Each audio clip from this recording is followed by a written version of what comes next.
Hey everyone, welcome to the video. Let's talk about Ando's exciting imprisonment tale. He's no ordinary guy, he's super intelligent. What a pity if caught. Ando wonders who knows his background, but this isn't chat time. Corporate soldiers are on the way. Panic-stricken, everyone's contacting while banging iron pots. What tension? Hearing the commotion, everyone signals at the doorsteps. The sound reaches Building 9 like radio. Ando realizes things are bad, as turns for Kento alert mode, and Lucen's alarm suddenly chirps like a bird. What gives? There's a comm device here. Quick, get Ando to deal with it, or the Empire will flatten it. Suddenly, noise outside. A search party arrives, but they're not attacking. Maybe waiting for backup.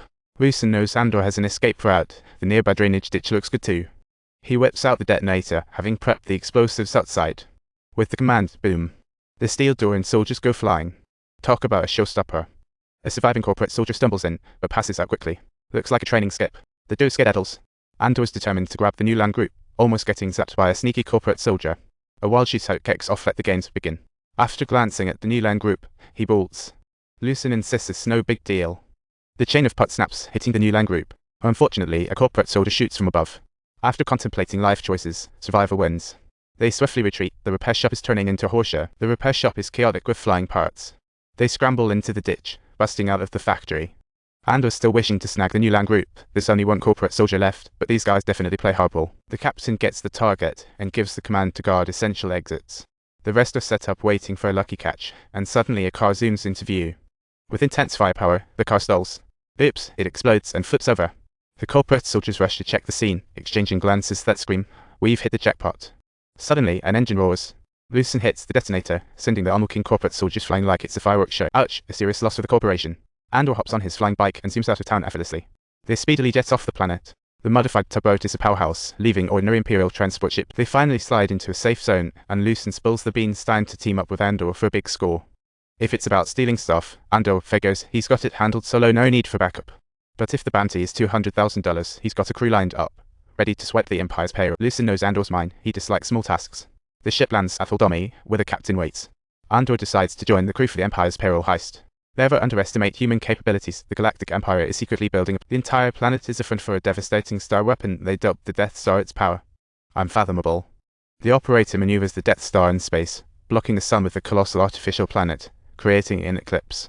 A laser cannon pierces the planet's core. It's like the planet just lost its balance. Yikes. In no time, Jetta will be space dust.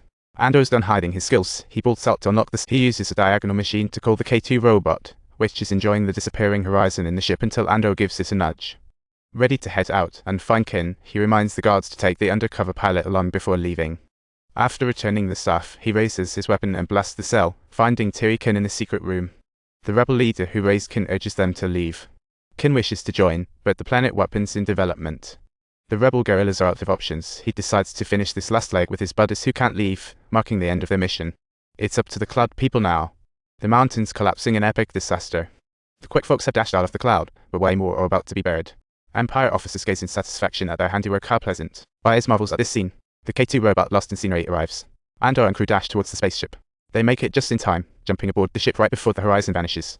Talk about a nail-biting scene straight out of the rebel leader, half machine, exits the cave, helplessly watching the planet perish. He pulls out his oxygen tube, utterly defeated. The ship makes a heart-pounding escape through the sandstorm, while Kin can't help but wish he could see the rebel leadership in the rearview. Unfortunately, no miracle shows up. They are still hanging in dangerous territory. No time for the robot to calculate. Ando floors it out of the sandstorm. At the rebel headquarters, confidence turns to panic as the phrase destroy is suddenly applied to an entire planet. The rebel alliance urgently convenes, and many leaders think surrendering to the Empire might just be the only way out. Yet the rebels have fought hard, and the general disapproves cowardice. If the Death Star's real, they must seize this last chance. It's time for a full rebel offensive. But planet-destroying firepower aimed at their home, catastrophic consequences await. How can they face their ancestors? Kin urgently informs everyone the rebels left a final message before their deaths. He accepted the Empire's invitation to lead the Death Star project, knowing it would fail without his support. Hope you enjoyed this video. Don't forget to like and subscribe.